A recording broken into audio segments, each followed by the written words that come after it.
रहीम अस्सलाम वालेकुम। आज 9 अगस्त बरोज़ इतवार हम बात करेंगे एफिड्रीन केस के मरकज़ी मुलज़िम हनीफ अब्बासी, जो कि पाकिस्तान मुस्लिम लीग नून के बड़े ख़ास लीडर भी हैं और वो मरीम नवाज़ और नवाज़ शरीफ के बड़े ख़ास करीबी दोस्तों में समझे जाते हैं। उनके ख़िलाफ़ एक केस था और वो एफिड्रीन केस था। वो आपके इल्म में है कि उसमें उनको उम्र कैद हुई थी, लाइफ इम्प्रिजनमेंट हुई थी। बाद में लाहौर हाई कोर्ट ने 1.5 साल के अंदर ही उसकी जो लाइफ इम्प्रिजनमेंट की सज़ा थी उसको मुअत्तल कर दिया और मुजरिम को ज़मानत दे दी थी और मुजरिम ज़मानत पर रिहा हो गया था। रिहा होने के बाद उसने भी विक्ट्री का निशान बनाया था, वैसे ही जैसे नवाज शरीफ बनाकर बैरून मुल्क गए थे। क्योंकि उनको अदालतों से इंसाफ मिलता है तो वो इंसाफ की बुनियाद पर पूरी कौम को ये बताते हैं कि हाँ, हमें ही इंसाफ मिल सकता है और हमने इंसाफ ले लिया है। अब वो एफिड्रीन केस में मैंने आपको ये भी बताया था कि उसके जो असासजात मुंजमद हुए थे वो भी जो हमारी अदालत है ANF की, उसने उसके जो असासजात फ्रीज़ किए गए थे उनको दोबारा खोलने का हुक्म दे दिया था और उसको ये इख्तियार दे दिया था कि वो अपने बैंक अकाउंट्स और सारे मामलात को इस्तेमाल कर सकता है। ये भी आपके इल्म में है। अब एक नया पंडोरा बॉक्स खुला है और वो ये है कि नैब ने तलब कर लिया है और नैब की पकड़ में आ गए हैं हनीफ अब्बासी, और नैब ने 17 अगस्त के लिए हनीफ अब्बासी को तलब किया है। अब ये जो केस है जिसके अंदर तलब किया गया है, ये नोटिस मेरे पास है, इसमें सवालनामा भी है। मैं आपको सवाल भी पढ़ के सुनाऊंगा कि ये जो सवालनामा है ये basically Punjab sports board management और प्रोजेक्ट्स, ये एक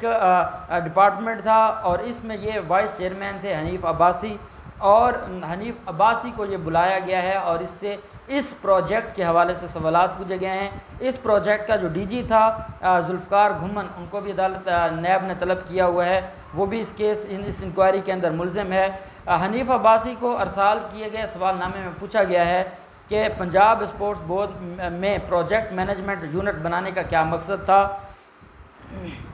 बतौर चेयरमैन स्टीयरिंग कमेटी आपके पास क्या अख्तियारात थे, आपने वज़ीर आला पंजाब और दीगर बोर्ड मेंबर्स पर प्रोजेक्ट मैनेजमेंट यूनिट बनाने का दबाव क्यों डाला, क्या आपने PMU की नहली के ख़िलाफ़ कोई कानूनी या महकमाना कार्रवाई की थी, ये सवाल पूछा गया है। फिर उनसे ये सवाल पूछा गया कि स्पोर्ट्स बोर्ड के मनसूबों की जगह का तयन करने का तरीक़ाकार क्या था। PMU के माली अख्तियारात के हवाले से भी ब्यूरो को जवाब दिया जाए और बतौर vice chairman Punjab sports board आपके पास कौन कौन से इख्तियारात थे, इसका जवाब दें। साथ ये कहा गया कि आपने एक साथ ही 66 मनसूबे शुरू करने के लिए अथॉरिटीज़ के ऊपर दबाव डाला, इसका भी हमें जवाब दें। साथ नैब के सवालनामे में ये भी पूछा गया है कि वज़ीर तरक्की व मनसूबा बंदी ने 3 जनवरी 2017 को एक साथ 66 मनसूबे शुरू करने की मुखालफत और इस अक़दाम से कौमी ख़जानों को नुकसान पहुँचने की निशानदही भी की है। साथ ये कहा गया है कि आपने 102 मनसूबों पर तामीराती काम का आगाज़ करवाया, जिसमें से 98 मनसूबे मुकर्ररा वक्त पर मुकम्मल ना हो सके, इसका भी जवाब दें। फिर जो उनकी तखमीना था उससे बहुत ज़्यादा पैसे उसके ऊपर लगाया गया, बजट लगाया गया, इसका भी जवाब दें। फिर कहा गया कि आपने अकरम चौहान का बतौर प्रोजेक्ट डायरेक्टर इंतखाब क्यों किया और आपने ऐसी असामियों पर भर्तियों का इश्तिहार क्यों नहीं दिया जो मनसूख हो चुकी थी। ये सारे के सारे सवालात पूछे गए हैं एफिड्रीन केस के मरकज़ी मुलज़िम और मंशियात फ़रोश और मंशियात का धंधा करने वाले, और वो लोग जो एफिड्रीन को इस्तेमाल करते थे। नाम उन्होंने एक कंपनी का दिया हुआ था कि वो मेडिसिन कंपनी है, लेकिन असल में वो इस्तेमाल करते थे उसको मंशियात के लिए, और पूरी दुनिया में स्मगलिंग भी की और पाकिस्तानियों को भी इस लत का शिकार किया। ये वो जालिम लोग हैं जिनके ख़िलाफ़ एक बहुत बड़ी इंक्वायरी शुरू हो गई है, और मैं ये समझता हूँ कि जितना डिटेल सवालनामा इसको भेजा गया है, शायद ही पहले किसी मुलज़िम को भेजा गया हो नैब की तरफ से। नैब ने से ये सारे के सारे सवालात पूछे हैं और नैब ने कहा है कि आप 17 अगस्त को आकर इनका जवाब दें। साथ नैब ने ये भी पूछा है जो आमदन से ज़्यादा असासजात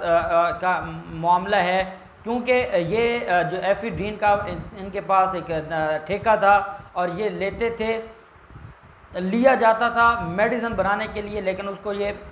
मंशियात में इस्तेमाल करते थे और मंशियात में इस्तेमाल करने के बाद ये पैसा कमाते थे, ये गैर कानूनी काम करते थे और उससे इन्होंने बहुत ज़्यादा खरबों रुपए इन्होंने कमाए थे, बिलियंस रुपए ये कमाए थे। और कमाने के बाद जब इसके ख़िलाफ़ ये केस हुआ था ANF अदालत में, तो ANF की अदालत ने उनको उम्र कैद की सज़ा सुनाई थी। वो भी आपको याद है, जिस दिन सज़ा सुनाई गई थी तो ये भागने की कोशिश कर रहा था और ये वो कागजी शेर है कि जो अदालत की जो ऑनरेबल जज की मेज़ है उसके ऊपर चढ़ गए थे और चैम्बर में घुसने की कोशिश की थी, लेकिन अथॉरिटीज़ ने इसको गिरफ़्तार कर लिया था और उसके बाद ये जेल में रहता है। और 1.5 साल रहने के बाद, हालांकि उम्र कैद का जो मुलज़िम है उसको इतना जल्दी रिलीफ मिल जाए ऐसा नहीं होता, ये सब स्पेशल कवानीन है। जैसे मैंने आपको बताया था कि 4-4 साल सज़ा थी मॉडल टाउन के उन मज़लूमों की जिन्होंने एहतजाज करते करते जिनको पकड़ा गया था और 780 के FIR दर्ज की गई थी और उनको 4-4 साल की सज़ा हुई थी। तो उनकी जो अपीलें और सस्पेंशन है, अभी अपीलें तो पेंडिंग हैं, उनकी जो मुअत्तल की गई है सज़ा वो 2 साल बाद मुअत्तल हुई है, जिनकी सज़ा सिर्फ 4 साल थी और जिसकी सज़ा उम्र कैद है। और ये भी स्पेशल कानून है और स्पेशल कानून के मुलज़िम को 1.5 साल में बरी कर देना, ये भी एक उसकी सज़ा को मुअत्तल कर देना, ये भी बड़ा अहम एक ऐसा सवाल था कि जिसका जवाब मुझे बतौर कानून के तालिब इल्म आज तक नहीं मिला। फिर आपको ये भी बताया था कि जिस तरीके से ये वो केस है जिसके अंदर अब आके नैब ने इंक्वायरी शुरू की है और इनको जो स्पोर्ट्स जो मैनेजमेंट बोर्ड था और उसके वाइस चेयरमैन होने के नाते जितनी इसने गैर कानूनी काम किए, गैर कानूनी भर्तियाँ की, मफादात लिए, पैसे लेकर मंसूबे शुरू करवाए, मुख्तलिफ अथॉरिटीज़ के ऊपर प्रेशर डाला, इन्फ्लुएंस किया, दबाव डाला और उनसे मुख्तलिफ मंसूबे शुरू किए। एक साथ 102 मंसूबे शुरू करवा दिए, 66 मंसूबे शुरू करवा दिए। जो उसका तखमीना था वो तखमीना से बढ़कर वो पैसे लगवाए गए और जो जितने अरसा में वो कंप्लीट होने थे उससे बहुत ज़्यादा टाइम लगाया गया। ये सारे के सवालात एक तरफ और साथ ये सवाल कि जो आपकी आमदन है उससे आपके असासाजात मैच नहीं करते, उसमें इतना ज़्यादा डिफरेंस है। वो आपने पैसा कहाँ से कमाया, कौन से ज़राए थे आपके जिसकी बुनियाद पर आपने इतनी हैवी अमाउंट और इतने आपके बैंक अकाउंट्स हैं, इतना आपने पैसा, इतना आपने माल इकट्ठा किया है, इतनी आपने प्रॉपर्टीज़ बनाई हैं। रावलपिंडी के अंदर जो आपका वहाँ पर महल्लात आपने बनाए हैं, मरी के अंदर, वो सारे के सारे उसका भी जवाब मांगा गया है। और अदालत नैब ने साथ ये कहा है कि ना सिर्फ आप इन सवालनामों के जवाब दें बल्कि आप वो भी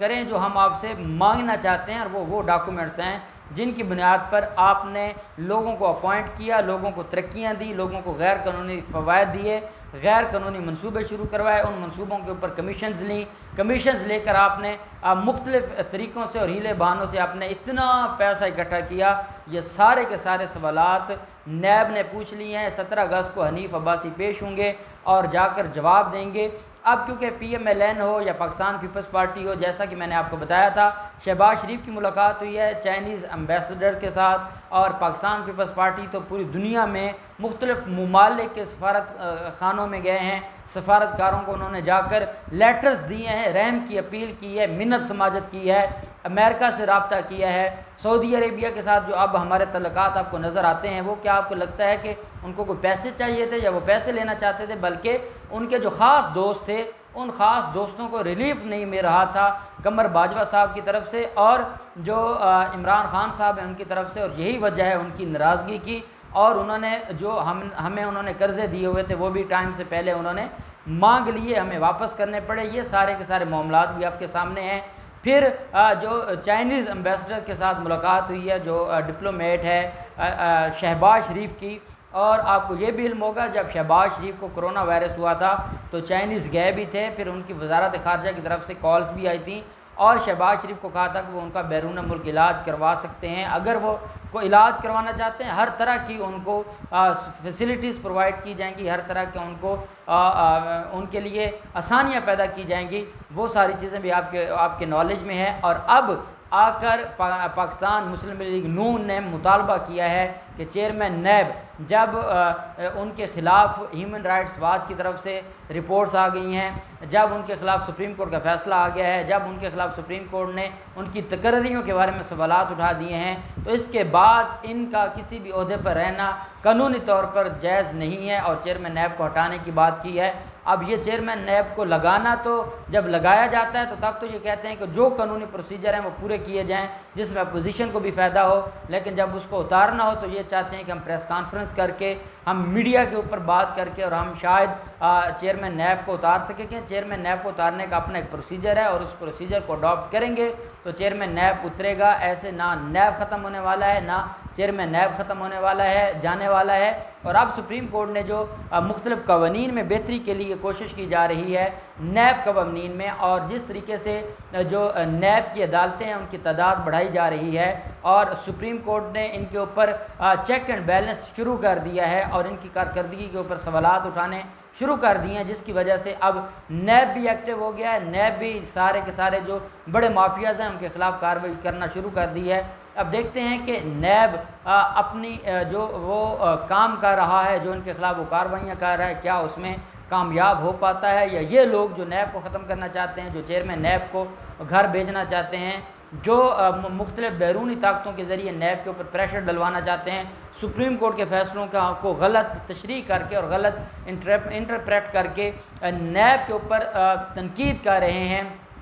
ये कामयाब होते हैं। हमारी ख्वाहिश ये है कि पाकिस्तान कामयाब हो, अवाम पाकिस्तान कामयाब हो, हुकूमत पाकिस्तान कामयाब हो, और जिन लोगों ने इस मुल्क के पैसे को चुराया है, इस मुल्क के ख़जाने को चुराया है, जिन्होंने इस मुल्क को लूटा है, उनको किसी तरह की कोई माफ़ी नहीं मिलनी चाहिए। और हनीफ अब्बासी जैसे लोगों को तो बिल्कुल माफ़ी नहीं मिलनी चाहिए, चाहे वो एफिडेंट केस से अभी तक उसकी अपील पेंडिंग है और वो ज़मानत का रिलीफ इंजॉय कर रहा है, लेकिन इस नैब की इंक्वायरी के अंदर वो गिरफ़्तार हो सकता है और वो लंबे अरसे के लिए जेल जा सकता है। हम उम्मीद करते हैं कि जो भी होगा वो कानून, हक़ और इंसाफ के मुताबिक होगा, और अल्लाह पाक पाकिस्तान को इन ज़ालमों से और इन चोरों से महफूज रखे। अल्लाह पाक पाकिस्तान का हामी नासिर हो। बहुत शुक्रिया। अल्लाह हाफिज़। पाकिस्तान ज़िंदाबाद।